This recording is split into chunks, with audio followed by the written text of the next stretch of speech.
Welcome to Nero Secrets. I'm your host, Jimmy. Tell us where you're watching from, and don't forget to subscribe for more mystery stories. Chapter 1. The Letter Arrives Frozen. The morning fog hung low over the fields of Sussex, the bare branches of the winter trees casting long, skeletal shadows over the snow-dusted lawns of Braithwaite Hall. It was a Thursday in late January, and the countryside had sunk into that peculiar silence known only to rural England in winter, broken only by the occasional crack of ice in the garden fountain, or the distant bark of a dog. Hercule Poirot sat near the hearth in the drawing-room of his rented cottage, a brightly patterned shawl draped over his knees, his patent leather shoes gleaming despite the slush outside. His moustaches were perfectly waxed, his cravat flawlessly knotted. Steam curled from a delicate porcelain teacup beside him, and he regarded it with a contented sigh. "Mon ami," he said, addressing Captain Hastings, who sat across from him in a tweed armchair by the window. "How very English it is to pretend that everything is in order, even when the snow has brought the country to its knees." Hastings, ever red-cheeked and rugged from the cold, chuckled. "That's the spirit, old man. Stiff upper lip and all that." Poirot narrowed his eyes. "The lips may be stiff, Hastings, but so too is the postal system. My subscription to Le Figaro is 3 days late. 3, Hastings!" Before Hastings could respond, a sharp knock interrupted them. The maid, a nervous young woman with flushed cheeks, from the cold entered holding a thick wax-sealed envelope with gloved hands. "Special delivery for Monsieur Poirot. Just arrived. Odd thing, sir. The postman says it was handed to him directly by someone up from London, but it's frozen. The envelope is stiff as a board." Poirot rose, intrigued. "Frozen, you say?" Took the letter gingerly. It was true. The envelope crackled faintly as he turned it over. The thick parchment had stiffened, and beads of condensation glistened along the wax seal. A curious, icy blue blob bearing the faint impression of Ogim, signet ring in the shape of a snowflake. "Regardez, Hastings," Poirot said softly. "Not the postmark. There is none. Posted by hand, then? Possibly, but more curious still, feel the texture. This has been deliberately chilled." He moved to the writing desk, where he sliced the seal with a small silver knife. Letter within was brief, written in precise, upright handwriting. "Monsieur Poirot, I do not know who else to turn to. Something terrible has happened at Braithwaite Hall. You will find a clue preserved within the ice. Please come at once, before the thaw reveals more than just secrets." E.L. Hastings leaned in. "What the devil does that mean?" Poirot's brow furrowed. "Something preserved, something someone does not wish to be spoiled." He folded the letter carefully. "Do you know of Braithwaite Hall?" "Old estate near Petworth, I believe. Stately, but nothing scandalous. Least not in the papers." Poirot tapped his chin. "And yet someone there has sent me a message with such urgency and such theatricality that they froze the paper before delivering it." He turned to Hastings, eyes sharp. "My friend, prepare your boots and your warmest coat. We are to pay a visit to Braithwaite Hall immediately." The countryside passed by in blurred whites and greys as the motor-car bumped along frozen roads. By early afternoon, they arrived at the gates of Braithwaite Hall. The estate loomed beyond the iron bars, an imposing Georgian manor, with tall chimneys billowing smoke into the dull sky. Icy winds whipped across the drive, sending snow flurries spinning in ghostly spirals. A manservant greeted them at the door, eyes wide with a mixture of relief and suspicion. "You must be Monsieur Poirot," he said, voice tight. "Lady Eugenia is expecting you.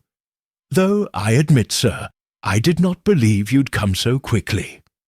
Poirot inclined his head. "When one receives a letter sealed in ice, monsieur, one does not dawdle."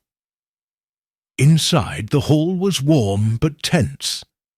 A fire roared in the hearth, but its crackling did little to soften the frigid atmosphere. 2 figures waited near the fireplace. A woman in her late 60s, with high cheekbones, dressed in morning black, and a younger man in a rumpled grey suit, who looked as though he had not slept in days. The woman rose.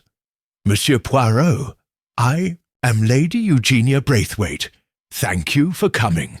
Poirot bowed. "It is always my honour to serve when there is disorder that requires order." She gestured to a tray beside her. Upon it lay what appeared to be a large crystal paperweight, within which, quite unmistakably, was a sealed second envelope, entombed in solid cloudy ice. "Good God!" Hastings murmured. Poirot moved forward, his eyes gleaming. Voila! The clue within the ice. Lady Eugenia's lips trembled. It arrived 2 days ago. No note, no messenger, just left on the doorstep. I haven't dared thaw it. Poirot looked at her keenly. "Tell me, madam, was this before or after the death?" There was a beat of silence. She drew in a breath. 3 days ago, my great-nephew, Simon Braithwaite, fell through the frozen pond. He drowned, but I don't believe it was an accident." Poirot did not blink. "No, madam, I believe it was murder." And he looked once more at the object, encased in ice, its secrets yet to melt, its truths waiting to emerge. Chapter 2. The Pond Beneath the Snow. The library of Braithwaite Hall bore the weight of generations. Dark oak shelves, heavy with law books and fading volumes of poetry, rose to the high ceiling where a dusty chandelier clung with weary grace. It was here that Lady Eugenia had gathered the household, at Poirot's gentle insistence, not for interrogation, but observation. Poirot stood near the fire, glancing occasionally at the ice-encased letter that now sat in a basin filled with cold water, melting slowly under careful supervision. Hastings, not far from the window, watched the process with ill-disguised impatience. "I still can't see why anyone would go to the trouble of freezing a clue," he murmured. Poirot smiled faintly. "Because, mon ami, time changes all things. Ice suspends them." The first to arrive was the young woman who had greeted them at the door, a maid named Iris, no older than 20, with copper hair tucked beneath a stiff cap. She avoided Poirot's gaze as she poured tea with trembling hands. "I found him, sir," she said suddenly, voice catching. "Mr. Simon, in the water. I saw something dark beneath the ice and knew at once. His scarf was caught in a branch." "You were alone?" Poirot asked. She nodded. "Everyone else was still inside. It was early, barely light out." Lady Eugenia, standing tall despite her mourning, added with a bitter tone, "Simon had a habit of taking long walks, even in the frost. I warned him about the pond." Poirot turned to her. "And yet he went." "He always did as he pleased," she said, "arrogant as his father, but clever, too clever for his good." Poirot's gaze flicked back to Iris. "Tell me, mademoiselle, what was the first thing you did after discovering the body?" Iris bit her lip. "I ran to fetch Lord Hugo." The mention of the name caused a stir. Hastings leaned toward Poirot.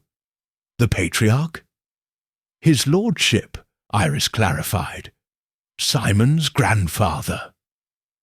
Lord Hugo Braithwaite arrived a moment later, brought in by a wheeled chair and a gruff male nurse.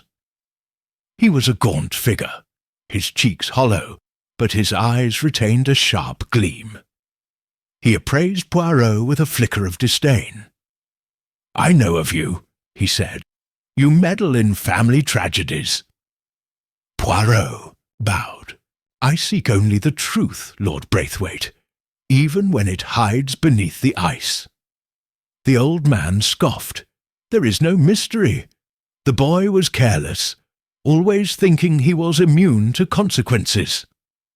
Poirot folded his arms. "And yet someone sent me a letter, someone who believes otherwise." Lord Hugo narrowed his eyes. "That was not from anyone in this house." Lady Eugenia broke in coldly. "We cannot say that with certainty, Hugo. The household is full of secrets these days." Poirot's eyes gleamed. "Secrets, madam?" She nodded slowly. "Simon had recently returned from France. He'd been abroad for 2 years, studying architecture, or so he claimed. When he returned last month, he was altered. In what way? Restless, suspicious, as if he were afraid. He spent hours in the study poring over old estate records. He mentioned something about a letter once, some proof he needed." Poirot arched a brow. "Proof of what?" She hesitated. "He did not say." Poirot turned to Hastings, who had taken up a position beside the hearth. "And now he is dead. A fall into an iced pond no one saw, and a letter that arrived sealed in. Ice, a cry for help from the grave, perhaps." There was a pause. Then a new voice entered. "Simon never fell." Everyone turned. A woman in a green velvet coat stood in the doorway. Her presence commanded the room instantly. Tall, composed, with dark eyes that spoke of sleepless nights.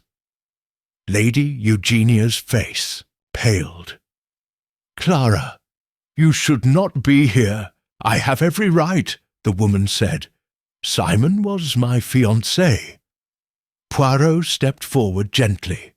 "Mademoiselle Clara, you believe this was not an accident?"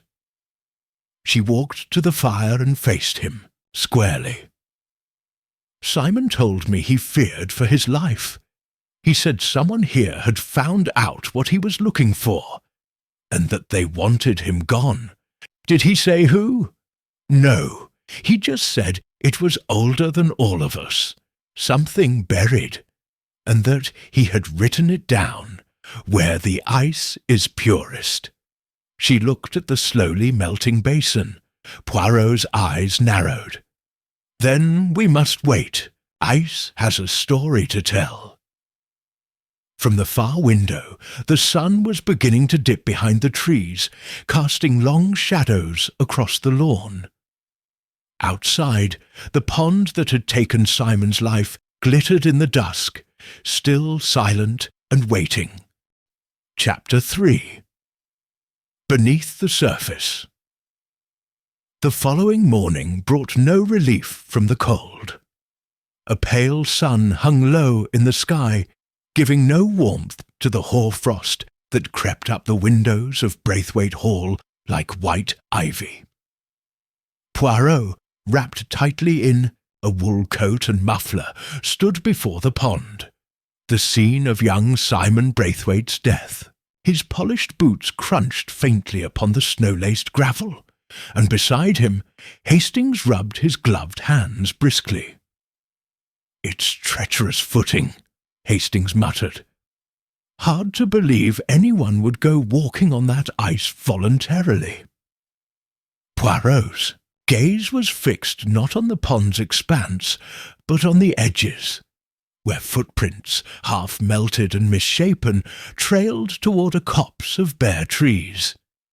Yet someone did Hastings, either Simon or the person who followed him, or lured him, Hastings added with a glance at the broken reed barrier that marked the pond's edge. Poirot gave a slight nod and knelt carefully, withdrawing a small silver-handled magnifying glass from his coat. His sharp eyes scanned the perimeter with deliberate precision. "Observe," he said, pointing. "Two sets of prints approach from different angles, one heavier, more direct, the other lighter, hesitant, stopping short of the ice." Hastings peered down. So he met someone here, perhaps, but see this indentation. Poirot pointed to a patch of trampled snow near the frozen edge. A third mark, round, flattened, as though someone had placed a parcel or object on the ground. The ice-encased letter? Just so. And now we know it was left here, not delivered by hand to the door as claimed. Someone lied, Hastings. Poirot stood again, his expression unreadable. "Let us return to the house. More truths are hiding indoors than out here in the frost." Inside, the great hall buzzed with a quiet tension. The letter entombed in ice had thawed just enough to reveal its contents. A second envelope, yellowed and brittle, bearing Simon's handwriting. It had been written in haste, ink splotched, the folds uneven. Lady Eugenia had gathered the household once more. Clara sat apart near the window-sill, her gloved hands clenched tightly in her lap. Lord Hugo remained upstairs, having refused to come down again. Iris, the maid, stood behind a tea-cart, eyes fixed on the floor. Poirot carefully opened the fragile envelope, withdrawing a folded page. "This is Simon's last word, perhaps," he said softly, then began to read aloud. "To whomever finds this, if anything happens to me, it is no accident. I have discovered what was meant to stay hidden.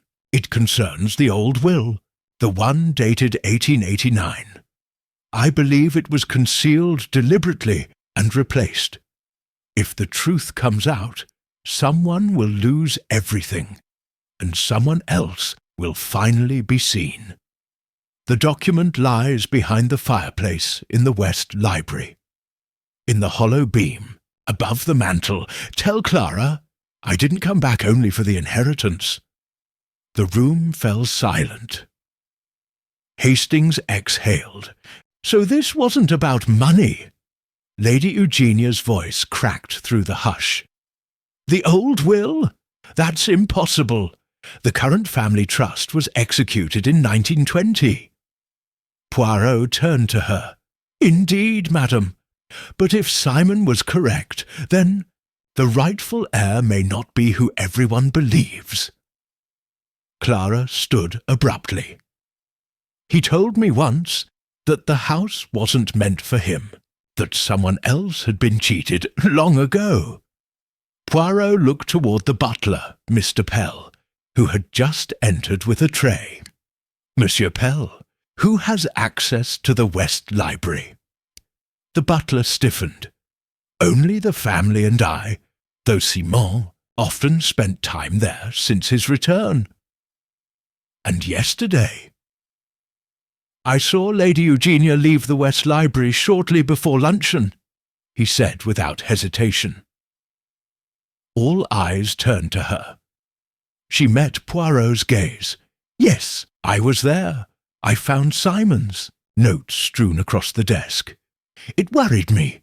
He was digging into family business that had long been settled, or long buried," Poirot said quietly. At that moment, a sudden sound echoed from down the corridor. A clatter of glass, followed by a muffled cry. Poirot and Hastings rushed to the hallway. There, in the narrow passage near the servants' quarters, Iris the maid was on her knees, eyes wide in shock, beside a shattered vase. Above her, etched in frost upon the narrow window-pane, were 3 words traced in a trembling finger. Before the thaw. Poirot knelt beside her. "Who wrote this?" She shook her head. I don't know. I was alone. Then I saw it appear as I turned." Poirot rose slowly, his mind already turning. A second message, a second warning, and now the clock was ticking. He turned to Hastings with a grave expression. "It is no longer only a question of the past, mon ami. The danger is now." Chapter 4. Echoes in the West Library. The West Library of Braithwaite Hall had a hush that belonged to centuries. Sunlight filtered weakly through long drapes, casting golden bars across the parquet floor. The hearth, cold and dark, framed an ornate mantle of carved stone, its faded crest bearing the Braithwaite stag and motto, Fidelitas usque ad finem, loyalty until the end. Poirot moved with slow precision, eyes scanning every inch of the room, hands clasped behind his back. Hastings hovered near the windows, trying to appear relaxed, but watching Poirot's every move. Behind them stood Clara and Lady Eugenia, reluctantly summoned, yet unable to stay away. It was Hastings who spoke first. "Do you truly believe the will could be hidden in here, after all these years?" Poirot tilted his head. Simon believed so, and more importantly, someone believed he believed so. That is why he is dead. He stepped closer to the fireplace, running a finger delicately along the underside of the carved lintel. He wrote of a hollow beam above the mantel. He tapped once, twice. On the third try, a faint hollow resonance replied. Poirot's eyebrows lifted. Voila! He reached for the edge of the beam, then stopped. "Captain Hastings, a chair, if you please." With an awkward shuffle, Hastings fetched an antique footstool, muttering as he did, "It's a miracle we haven't already triggered some secret mechanism with all this poking about." Poirot stepped up, delicately prying the carved wood with the flat edge of a letter opener. After a moment's resistance, the panel gave way, revealing a narrow cavity. Inside lay a bundle wrapped in oilcloth, dusty and brittle from time. Lady Eugenia gasped. "That's been there since before my marriage to Hugo." Poirot descended with the bundle, his expression unreadable. He laid it gently upon the reading table, unwrapping it like a relic.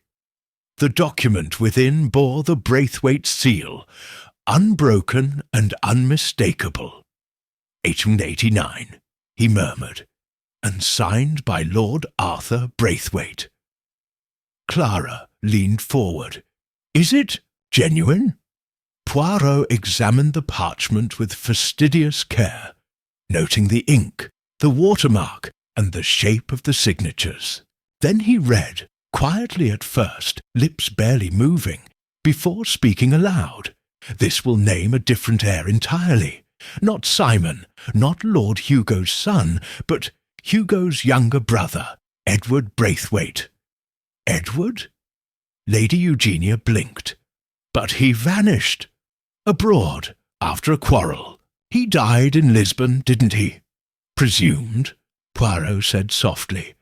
"But this will was never revoked, and if it remained valid—" Then Edward's descendants, Clara whispered, would be the rightful heirs.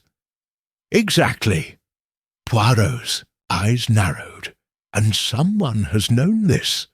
Perhaps Simon found it first, or perhaps he was told. Either way, his knowledge signed his death warrant. There was a sudden knock at the door. Mr. Pell entered, bearing a silver tray with a telegram. Fortunato, you, Monsieur Poirot, just arrived. Poirot took it, unfolded the slip, and read, Edward Braithwaite died in 1913. Had one child. Records suggest daughter. Now in England under married name. Further details en route. He tapped the edge of the paper thoughtfully. So, the line did continue, and somewhere a woman lives unaware, or perhaps all too aware, of her inheritance. Lady Eugenia had gone pale. You must understand, Monsieur Poirot, this changes everything. The estate, the title, Hugo's entire legacy. It could all be challenged. Poirot gave a small nod. Oui, madame, and that, I suspect, is the true motive. Not greed in its usual vulgarity, but fear. Fear, the fear of losing everything one has claimed as rightfully theirs. Clara's voice was quiet. But who would go so far as murder? Poirot turned to the window. Outside the sun had risen, slightly, the frost beginning to drip from the edges of the eaves. Somewhere, a branch cracked under the warming weight. We are close, he murmured, closer than the murderer would wish. At that moment, a low knock echoed from the corridor once more. It was Iris, standing uncertainly at the threshold. There's something I should show you, she said, voice strained. Something I found in the linen room. It belonged to Mr. Seaman. I think he left it for someone. Poirot stepped toward her, his eyes gleaming with sharp attention. Lead the way, mademoiselle, and let us hope this clue was not found too late. Theodore, household watched them disappear down the corridor, unease curling behind them like a winter draught. Chapter 5. The Clue. Folded in linen. The narrow back corridor of Braithwaite Hall, once reserved for servants, was steeped in silence. Its faded wallpaper curled slightly at the seams, and its wooden floors creaked faintly beneath each step. Poirot followed closely behind Iris, who moved with a nervous haste, her fingers twitching at the edge of her apron as if holding back a confession. Hastings trailed just behind them, casting wary glances at each passing door. "You're quite sure Simon wanted you to find this?" he asked. "I'm not sure of anything anymore," Iris replied without turning. "But I knew where he used to go when he didn't want to be seen. The linen room. He said it was the one place in the house nobody bothered to tidy." They reached the door, a plain one, flaked with age. Iris opened it, revealing shelves of neatly stacked sheets and blankets, though some had been disturbed. A faint scent of lavender lingered in the air. Poirot stepped inside and immediately turned his attention to the shelves closest to the floor. "The place that is overlooked," he murmured. "Often the place where the truth is hidden." Iris pointed toward the corner. "I noticed something odd this morning, a sheet that had been wrapped around something, too tightly, as if hiding it." Hastings knelt and pulled the linen aside. Beneath it lay a small wooden box, the sort used for storing letters or jewellery. Its hinges were rusted, but the latch clicked open with a soft snap. Inside were two objects, a key and a folded page torn from a ledger. Poirot lifted the key first. Brass, simple, but old. "To what do you belong, I wonder?" he mused. Then he unfolded the page and read the faded handwriting. His expression sharpened as he reached the final line. "Well?" Hastings asked. Poirot looked up. "This is a record from the estate's archive ledger. It details the day the original Braithwaite will was filed for storage. But more interestingly, it records the removal of that will some months later." "Removed?" Hastings blinked. "By whom?" Poirot tapped the signature line with a gloved finger. "See here, access granted on request of Lady Eugenia Braithwaite." There was a heavy silence. "I didn't know," Iris whispered. "I thought maybe it would be something for Clara, or a love letter. I didn't expect—" Poirot raised a hand gently. "You did well to bring this to me, mademoiselle, and it changes the picture most intriguingly." He closed the box and stood, his eyes distant in thought. Back in the main wing of the house, Lady Eugenia sat rigidly in the drawing-room, a fire snapping at her heels. Clara had not returned since the revelation in the library, and the butler, Pell, seemed unusually absent. Poirot entered without ceremony, Hastings and Iris behind him. He approached Lady Eugenia and placed the ledger page on the small writing desk before her. "Madam," he said, "might I ask why you requested the original will of Lord Arthur Braithwaite removed from the archives?" Her gaze did not waver. "I did no such thing." Poirot tilted his head. "And yet the record bears your name. Either you removed the document, or someone forged your authority to do so." She stared at the page for a long moment. Then, "I was told it had been misfiled. By my husband. Hugo said there was a concern over duplication, something that needed amending. I was young then, newly married. I never thought to question it." Poirot regarded her carefully. "And who handled the Braithwaite legal affairs at that time?" "Mr. Cubbins. He died long ago." Poirot's voice remained calm, but his secretary remained, "No? I believe your household still employs his niece." She nodded slowly. "Miss Edwina Cubbins. She manages correspondence now. I assumed." Poirot's gaze grew distant. "There is more here than a single act of forgery. There is a long-standing conspiracy, one that has thrived beneath the appearance of respectability." At that moment Pell, the butler, reappeared in the doorway, breathless. "Inspector Larch is here from the county constabulary, madam. He says he's come at the request of Mr. Poirot." Poirot straightened his cuffs. "Excellent timing.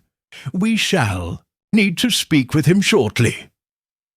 As the butler turned, Poirot called after him, Monsieur Pell, one final question. Do you recognize this key?" He held up the brass key from the linen box. Pell paused, eyes narrowing. "That looks like one of the old wine cellar keys. Not used in years." Poirot's eyes gleamed. "Merci. And where, pray, is the wine cellar?" Pell hesitated. "Through the east wing, down the stone stairs, past the second arch." Poirot turned to Hastings with a satisfied nod. "Come, mon ami. The vines may be dead, but their secrets may still breathe below." And as he moved through the cold stone halls toward the cellars of Braithwaite Hall, the great detective could feel it. Beneath the weight of generations, a truth lay buried, waiting not to thaw, but to be unearthed. Chapter 6. shadows beneath the cellar. The stone steps to the Braithwaite cellar were narrow, worn smooth by time and damp with age. Poirot descended carefully, one gloved hand brushing the cold wall for balance, the other still holding the brass key. Behind him, Hastings followed with a lantern borrowed from the hall, a feeble glow casting long shadows along the rough-hewn walls.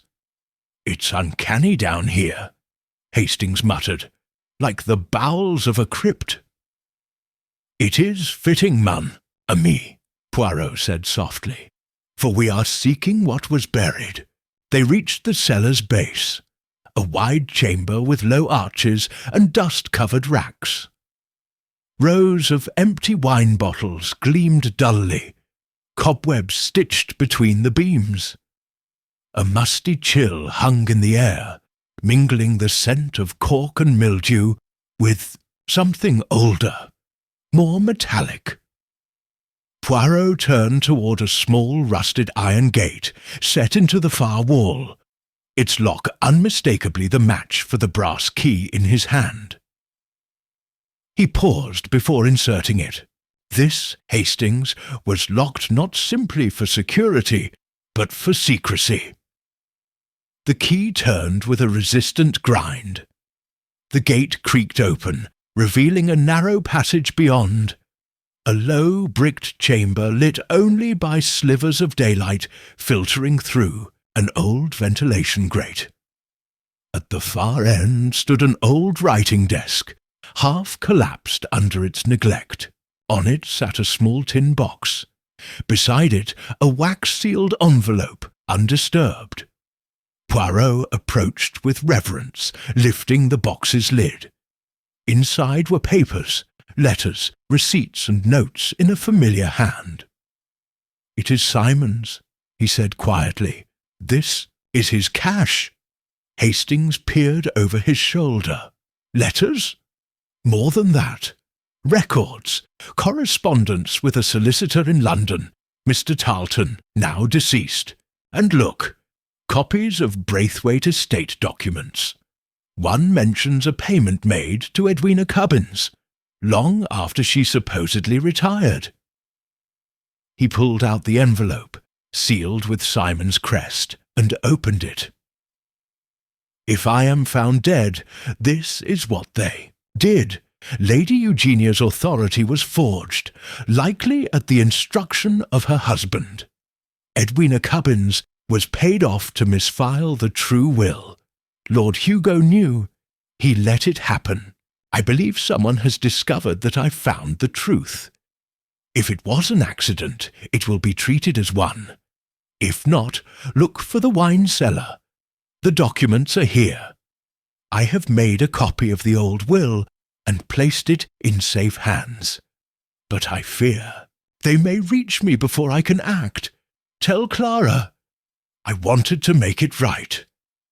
Poirot refolded the letter with care, his brow furrowing. He was clever. He knew death was near. Hastings's face was grim. Then it wasn't just fear. He was hunted, Poirot nodded, and his killer, whatever they are, has not acted in panic but in calculation. This was not the act of a desperate heir, but someone with much to lose. He turned toward the corridor, the weight of the letter in his hand. As they emerged once more into the drawing-room, the household was gathered. Inspector Larch, stout and moustached, stood near the fire, his notepad in hand. Lady Eugenia sat straight-backed, her expression unreadable. Clara remained at the edge of the room, tense but composed. Lord Hugo had still not emerged, nor had Miss Cubbins made an appearance. Poirot addressed them all, voice even. Simon Braithwaite was murdered. Of that I am now certain.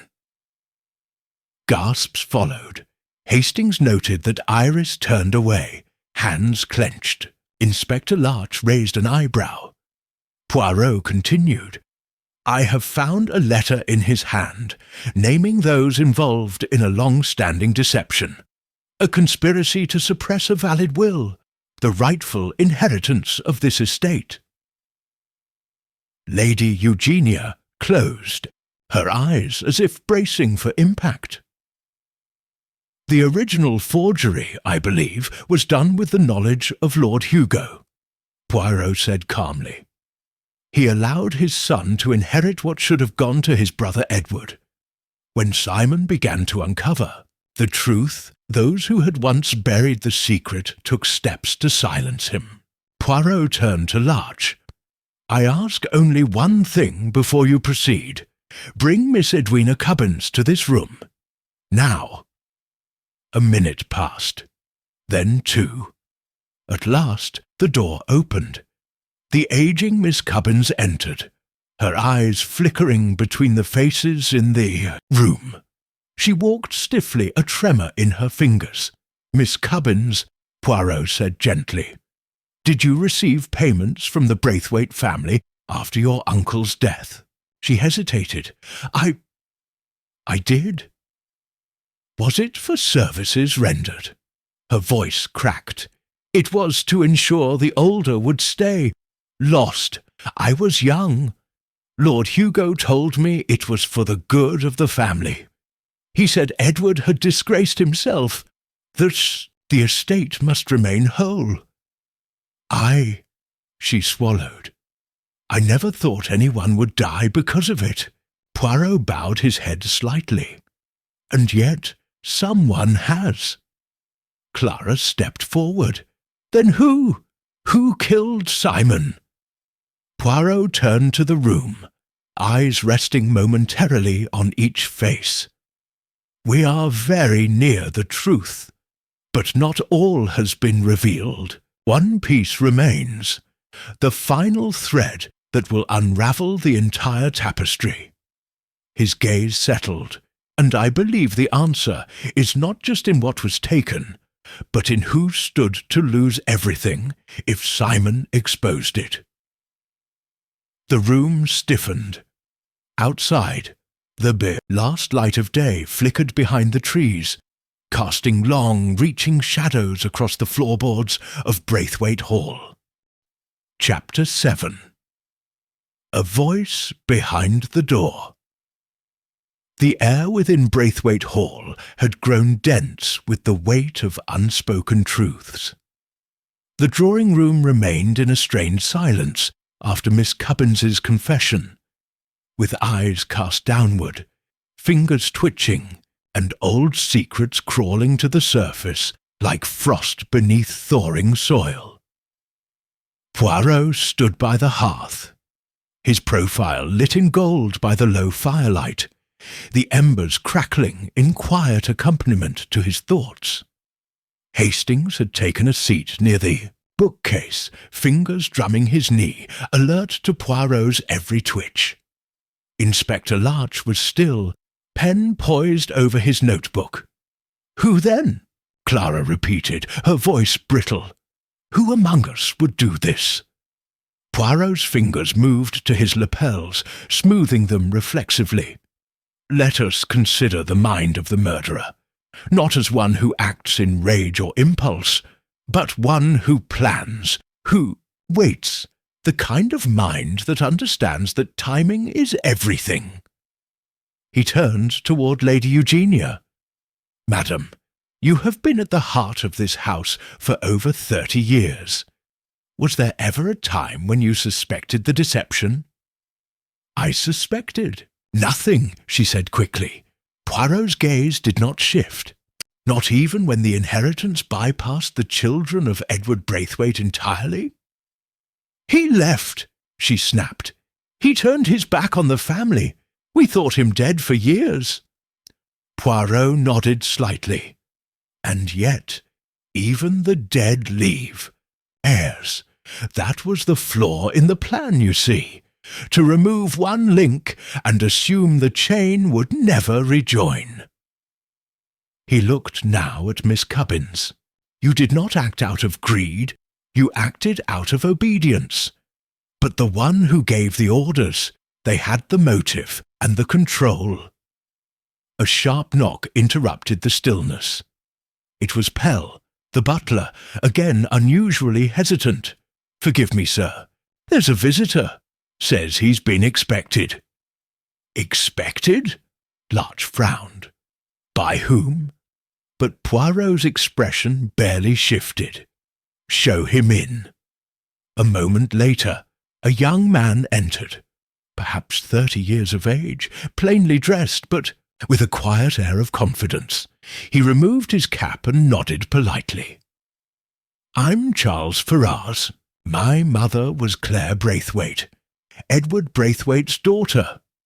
I received a letter 2 weeks ago from Simon Braithwaite. He told me he'd discovered a fraud and that I may be entitled to an inheritance that was denied to my grandfather." Room rippled with murmurs. Poirot gestured toward a chair. "Please, monsieur, sit. Your arrival completes the picture." Lady Eugenia looked stricken. "This is absurd." "Is it?" Poirot turned to her.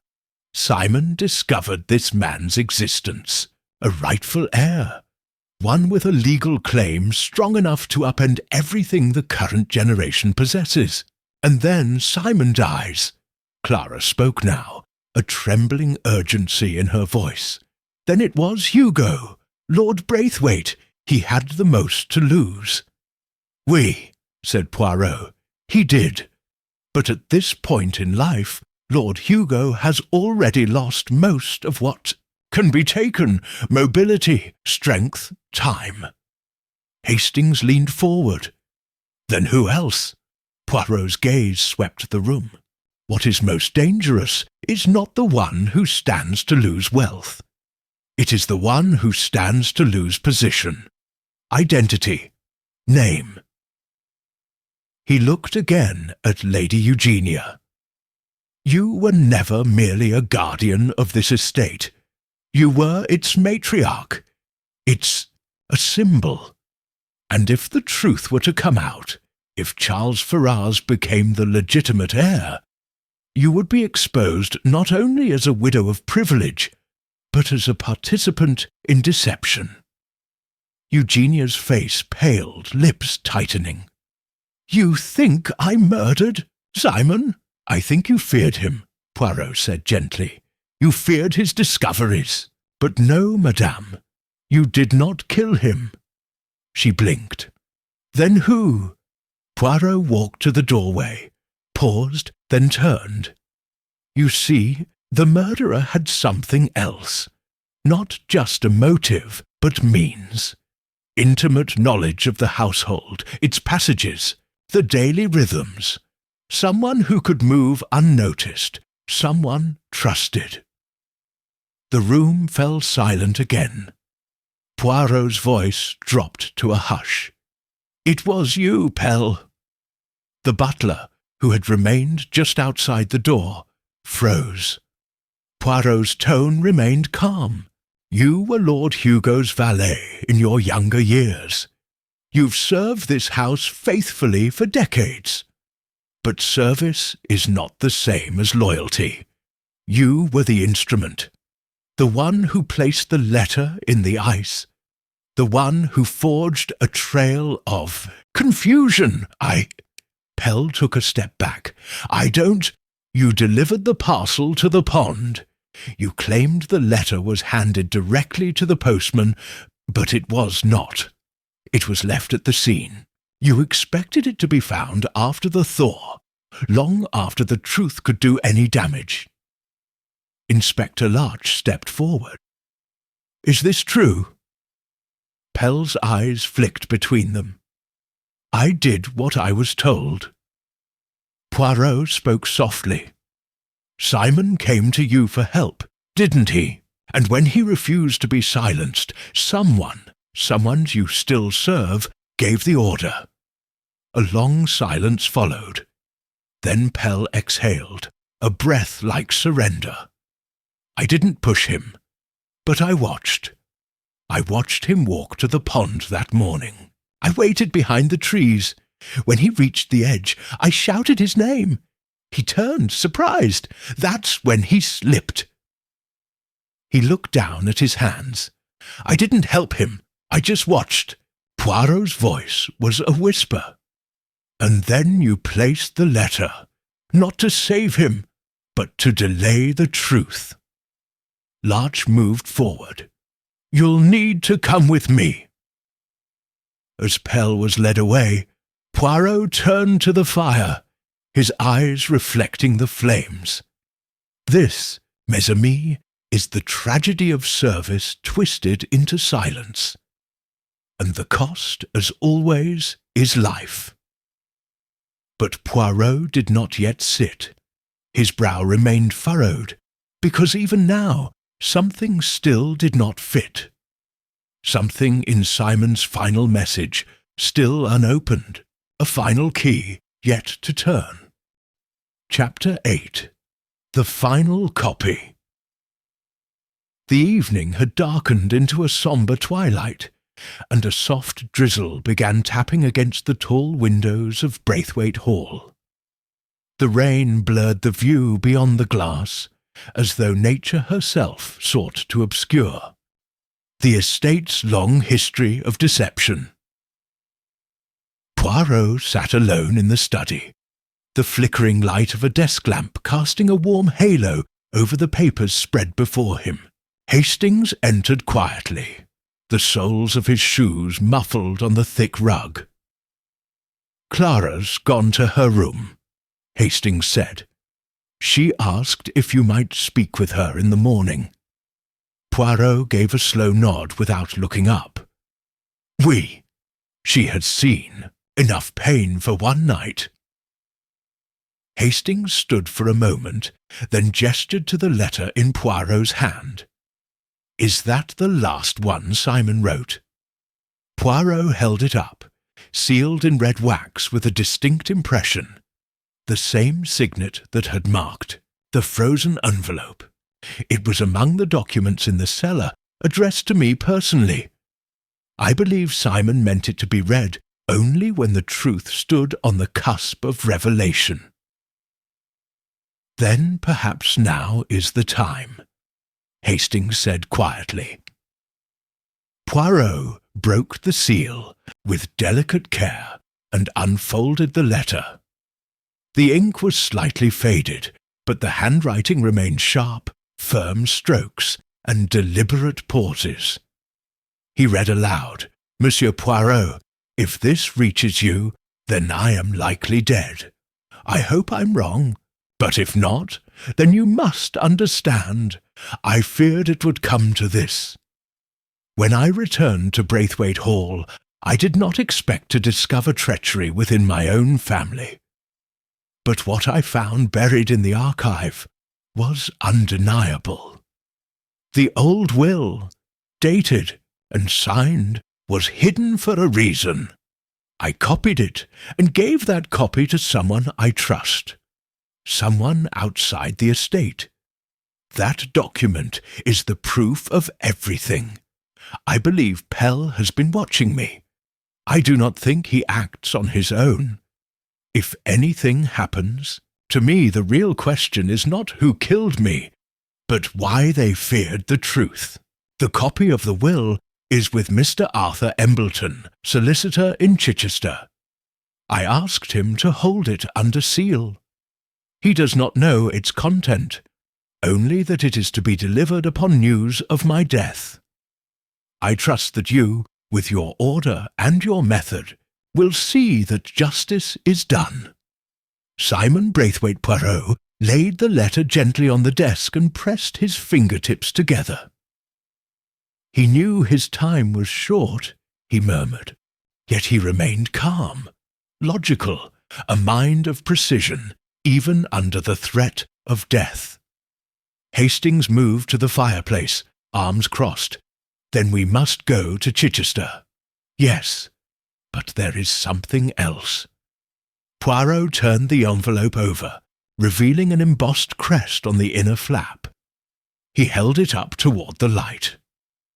Observe, this was not an ordinary household envelope. It bears the stamp of the Braithwaite Legal Counsel, unused since 1910. So the letter was written with deliberate historic weight. Exactly. Simon was not just writing a warning, he was leaving an archive. A testament to the truth. That was denied. There was a knock at the door. Inspector Larch stepped in, looking tired but resolute. "We've taken Pell into custody. He's not said much, but he hasn't denied it either." Poirot nodded. He did not act alone. "But he is not the mastermind." Larch frowned. "You mean Lady Eugenia?" "No. She was complicit in the past, but I believe she did not authorize Simon's death." "No. The one person who has remained silent throughout this affair is the one who may be most guilty." He looked up. "Lord Hugo." Larch blinked. "But he's barely spoken. He hasn't left his chambers." "Just so. He has remained above suspicion by appearing helpless. But he still commands loyalty, and he knew Pell would act on his behalf." Larch exhaled. "You think he gave the order?" "I believe he gave the permission." A subtle nod, a quiet implication. That is the danger of the powerful. They need not say the words aloud. Larch nodded grimly. "I'll speak to him tonight." When the inspector left, Poirot rose from the desk, stretching slightly. He picked up Simon's letter and folded it once more. "The truth has almost fully emerged," he said softly, "but we are not yet at the summit." Hastings tilted his head. "Then what remains?" Poirot's gaze moved to the rain-beaten windows. "Emotion, mon ami. Logic gives us facts. But motive lies not in logic. It lies in the heart. And hearts remain guarded in this house." The wind howled faintly outside, as if echoing the past. And Poirot knew, before justice could be served, one final door, emotional, not physical, would need to be opened. Chapter 9. The heart that hid the truth the next morning brought a pale, wintry sun that offered no warmth, only clarity. Braithwaite Hall stood hushed, its corridors heavy with a new kind of silence, one born not of secrecy, but anticipation. The house, it seemed, was holding its breath. Poirot sat in the breakfast room, untouched toast before him, fingertips pressed together beneath his chin. Across from him, Hastings buttered his scone with unnecessary vigour. "I still can't quite fathom it," he said. "Lord Hugo, an invalid. Surely he didn't give a direct order." "No," Poirot said gently, but he gave a silent blessing. "It is often enough. A nod in the right moment, a glance unopposed. The true power is not in the hand that strikes, but in the voice that does not forbid it." There was a pause, broken by the soft rustle of skirts. Clara entered the room, her expression drawn, but resolute. She did not sit. "I couldn't sleep," she said. "I kept thinking about what Simon wrote, about someone he trusted. It wasn't just the solicitor. There was someone else." Poirot stood. "Mademoiselle, would you walk with me? The air may bring clarity." They exited into the gardens, frost still clinging to the hedges, the gravel path slick underfoot. Poirot walked slowly, hands folded behind his back.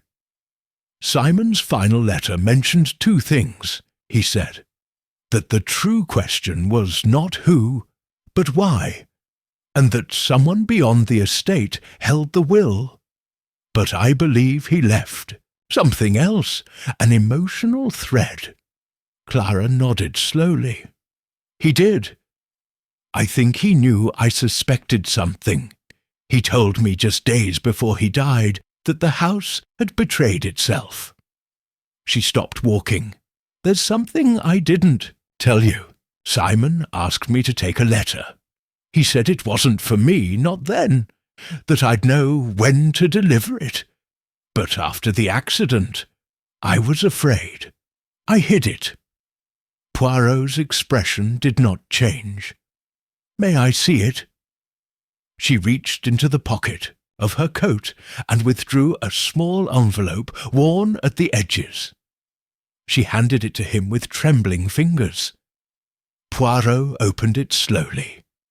It was not addressed to him. It was addressed to Lady Eugenia. He read in silence, "Aunt, I do not hate you. I understand now what it cost you to maintain the illusion of this house, this name, this dignity.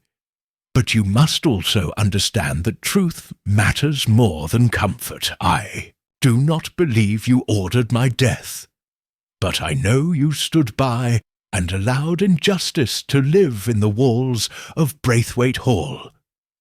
If something happens to me, it will be because the house cannot tolerate truth, not because of hatred, but because of fear.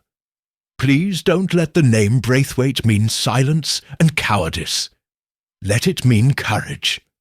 Admit what was done. Do what is right." Your nephew, Simon Poirot, folded the letter and stood in thoughtful stillness. "Would you come with me, mademoiselle?" he said quietly. "This letter must be delivered properly." Lady Eugenia sat by the drawing-room fire, unmoving, her black gloves resting in her lap. Her face was composed, but her eyes flickered with unease when Poirot and Clara entered. "More questions, Monsieur Poirot?" "No, madame," he said gently. "Only an answer." He handed her the envelope. Her gloved hands hesitated before taking it.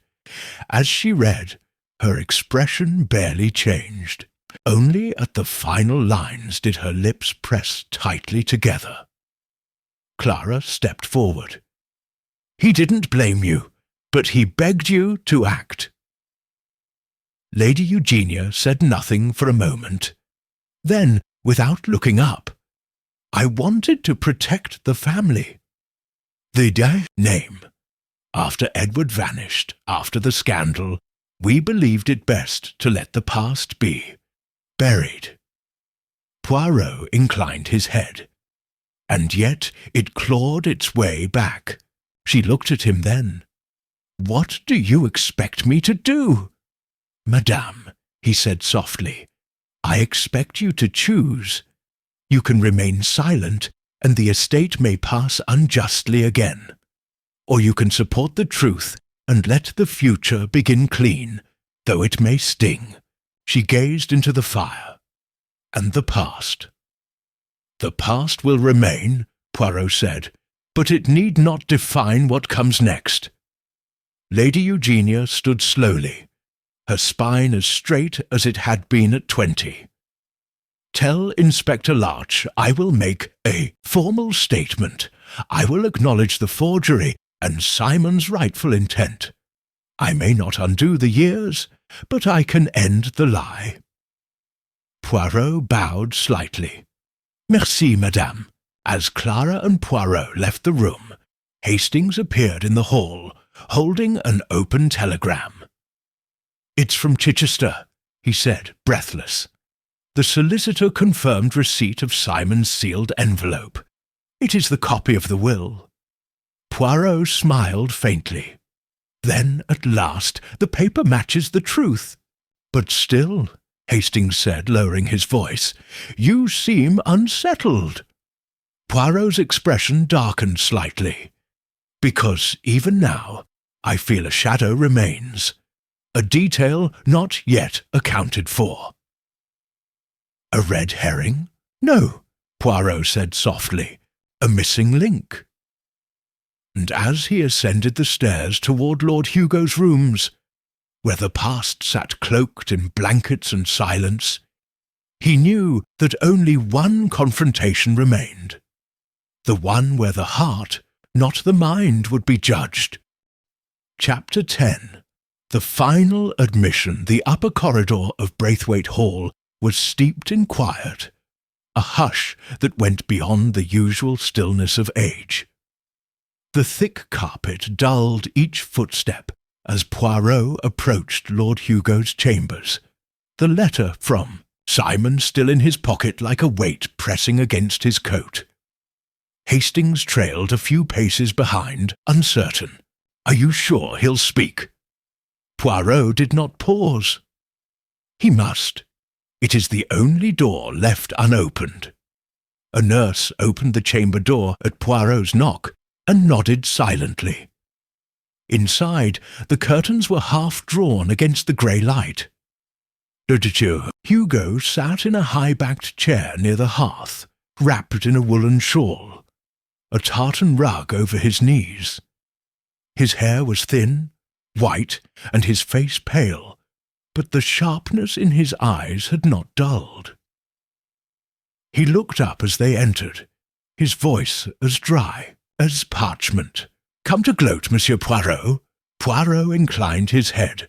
"I do not gloat, my lord. I pursue truth, and today that pursuit has brought me here." Hugo gestured towards the chair opposite. "Then say your piece." Poirot sat. Your man Pell confessed. He admitted to standing by as Simon drowned. He did not act out of personal gain, but out of loyalty. "Loyalty to you." The old man did not blink. "Pell has served this house all his life. He would do anything to protect it. Even kill?" Hastings asked, unable to mask his anger. "I never ordered Simon's death," Lord Hugo said coldly. "You'll find no letter, no signature, no whisper from me to that effect." Poirot leaned forward. "And yet you knew the truth about the will.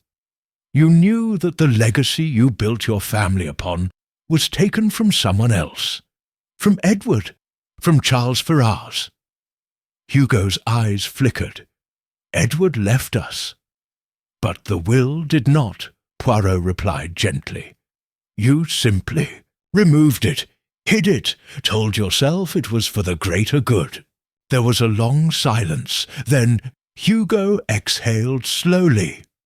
"Edward was wild. He drank, gambled. He was weak. I told myself I was preserving the house, the name." He turned toward the fire. "I never imagined his son would reappear, or that Simon would uncover it all. He was a bright boy, too bright." Poirot studied him. "You may not have pushed Simon, but you allowed the silence to grow so loud that others heard what you did not say." Hugo's hand trembled slightly. "Do you believe I should hang for that?" "I believe," Poirot said softly, "that the weight of what you did hangs already on your conscience." Hugo's voice, when it came, was low. "If I admit it, everything changes, the estate, the name." "No," Poirot said, "only the lie changes. The truth, my lord, already exists. It only waits to be spoken." There was another pause. Then Lord Hugo reached toward the drawer beside his chair. From it he withdrew a folded paper, yellowed at the corners. He held it out with a trembling hand. "I wrote this the day after Simon died. A confession. I thought perhaps I might burn it, but I did not. Take it." Poirot accepted the paper and read in silence. It was simple, stark, a statement of complicity, acknowledgement that he had conspired with Mr. Cubbins and later Pell to suppress the 1889 will, that he knew Charles Ferrars was the rightful heir. that he had done nothing to stop Simon's death. He folded the page and placed it in his coat. "Thank you, my lord. You have done what you feared most. You have admitted the truth." Lord Hugo looked back toward the window, where the rain had started again. Quiet, relentless. "It will be the end of me." "No," Poirot said quietly. "It is your beginning." Back, downstairs, Clara and Charles Ferrars waited in the drawing-room. Charles stood by the fire, uncertain, while Clara sat with composed stillness. Poirot entered, drawing the curtain aside fully to let in the light. "It is done," he said. Charles stepped forward. He confessed. "Yes, the estate is yours by law, and now by admission. The solicitor in Chichester has confirmed the original will. You will be contacted in the coming days." Charles looked stunned. I never imagined any of this. I only knew Simon's letter was serious. I never expected to find family. Or loss." Poirot smiled gently.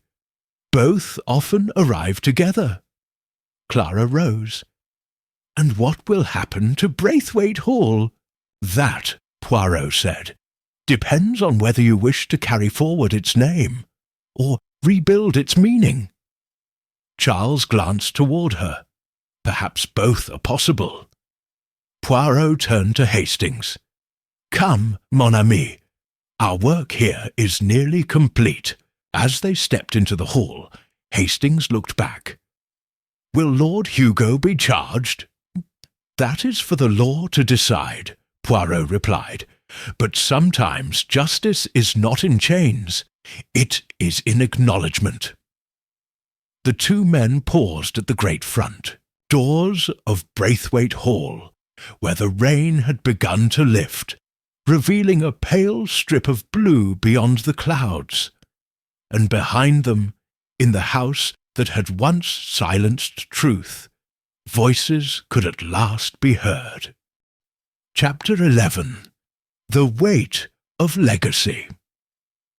The following day, Braithwaite Hall stood as if suspended in the hush that follows a storm, not destroyed, but irrevocably altered. The frost had melted from the hedges, leaving behind a glistening sheen of dew, and the birds had returned, tentative and sparse, as if uncertain whether the house still belonged to its past. Poirot sat at the small writing desk in the morning-room, penning a letter with precise strokes.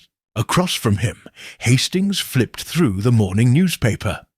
The headline read, "Braithwaite Scandal, Forgotten Heir Restores Broken Lineage." "They've spared the worst of it," Hastings murmured, glancing at Poirot. "No mention of Lord Hugo's confession, just estate complications and legal irregularities. The public won't know half of what truly happened." "Ah," Poirot said, dabbing the nib in ink. "But that is often best, n'est-ce pas? The truth has been served where it matters. The rest is merely noise." He sealed the envelope and placed it to one side. "What was that?" Hastings asked. Poirot smiled faintly. "A letter to Charles Ferrars, an offer to recommend a financial steward familiar with the estates of complicated history. He may inherit the land, but navigating the tangled roots will require guidance." Hastings nodded. "And Clara?" Poirot's expression softened. "She has decided to stay, not out of duty, but of choice. It seems she and Charles have found a mutual understanding. Do you think she will marry him?" Poirot lifted a brow. "Perhaps, but more importantly, they will rebuild something from the ashes, whether a home, a partnership, or a legacy." They were interrupted by a gentle knock. Lady Eugenia stood at the doorway, still dressed in dark mourning, but her expression had shifted. Her pride remained, but something else had emerged, weariness laced with quiet humility. "May I?" she asked. Poirot rose. "Of course, madam." She entered, her hands folded neatly in front of her. "I've spoken with the solicitors," she said. "I will give a full statement. Charles will inherit the estate officially within the month." Poirot bowed his head slightly. "It is the right thing." She hesitated. "I would not have acted had Simon not written me that letter. I have read it 3 times. Each word feels like a blade. But he wrote it to pierce only the veil, madame," Poirot said gently, "not the heart." Lady Eugenia's shoulders sagged slightly. "Tell me, Monsieur Poirot, do you believe me wicked?" He studied her. "No, madame, I believe you were afraid. And fear, like dust, settles quietly in old houses, until someone opens the windows." She gave the faintest of smiles, nodded, and left without another word. When the door closed, Hastings exhaled. "You've solved a murder, unmasked a decades-old fraud, and somehow left everyone with their dignity intact."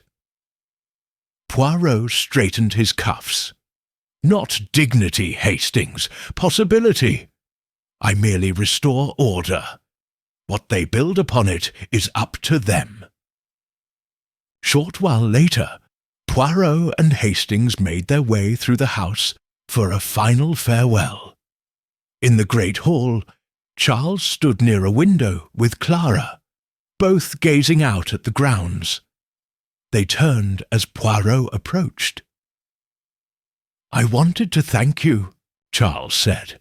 "Without you, none of this would have come to light." Poirot offered a modest smile. "I did only what was asked of me." Clara stepped forward. "Simon spoke of you often. He admired your belief in order, said that sometimes you saw more clearly than those who lived within the walls." Poirot inclined his head. "Because they do not bind me, mademoiselle, and because your cousin saw as well. It takes courage to disturb what others pretend is settled." They exchanged farewells, and Poirot and Hastings descended the stone steps of Braithwaite Hall for the last time. The carriage waited at the gate, steam curling from its flanks in the cold morning air. As they climbed in, Hastings gave one last look at the house. "Do you suppose they'll rename it?" Poirot adjusted his gloves. "No, names may remain, which means changes. Let them call it Braithwaite Hall. Let it become something else." He settled into his seat. "And besides, Hastings, it is not the name that matters. It is what one dares to build in its shadow." And with that, the carriage rolled forward, leaving the old estate behind, its ghosts fading into memory, and its future at last unwritten. Chapter 12.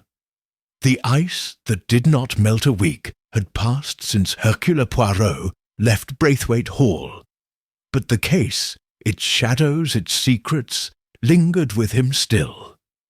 He and Hastings had returned to London, where the rain fell more softly, and the fog curled politely along the Thames, instead of crawling like guilt through stone corridors.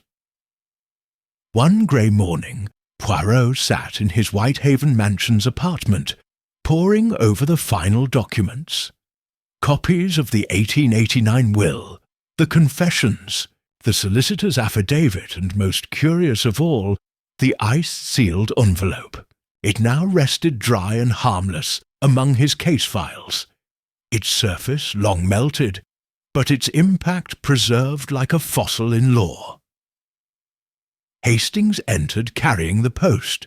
"More congratulations, I expect." The newspapers have taken quite a shine to you, again." Poirot waved dismissively. "Bah, let them write. The curious little grey cells do not require applause, only precision." He selected one envelope and opened it, revealing a short letter from Clara. "Monsieur Poirot, Charles has taken up residence in the East Wing while the legal transition completes. The villagers have welcomed him cautiously but kindly. He has already begun drafting plans for restoration. I find myself walking the gardens each morning. I keep imagining Simon beside me. I do not think the house will ever be entirely free of him, but perhaps that is how it should be. Thank you for seeing what the rest of us could not, and for showing mercy without ever needing to offer it aloud. Yours with gratitude, Clara Linwood Poirot." Set the letter down carefully. "There, Hastings. A true conclusion, not with police batons or scandalous headlines, but with conscience awakened." Hastings poured himself a cup of tea. "It was a complicated business. You made it seem so simple in the end." Poirot smiled. "No, my friend, it only looked simple. But every solution must be built brick by brick. You recall the initial clue, the frozen envelope? Just so. A message hidden not merely in content, but in form. A letter frozen in ice. It was not meant for immediate discovery. The killer believed time would protect them. But time, as always, yields to reason." He stood and walked to the window, looking out over the quiet city street below. "What fascinates me is not who killed Simon Braithwaite," he continued. "It was who chose not to save him. The act of omission. It is a more complex crime. Hastings, one that cannot be proven with fingerprints or bullet casings. Only with motive, silence, and a careful study of human fear." Hastings nodded. "And fear was at the root of it, wasn't it? Fear of losing what wasn't truly theirs." Poirot turned, eyes thoughtful. "Yes, and in the end, it was Simon who showed the greatest courage. He knew the risk. He left a trail of truths, not to punish, but to correct." Poirot crossed to his desk, pulling open the drawer where he kept his clippings and notes. From it, he withdrew the original page of Simon's final letter, and read it one last time aloud. "If anything happens to me, it is no accident. The truth lies not in the death, but in what came before. Even if the ice does not melt, I trust someone will know where to look."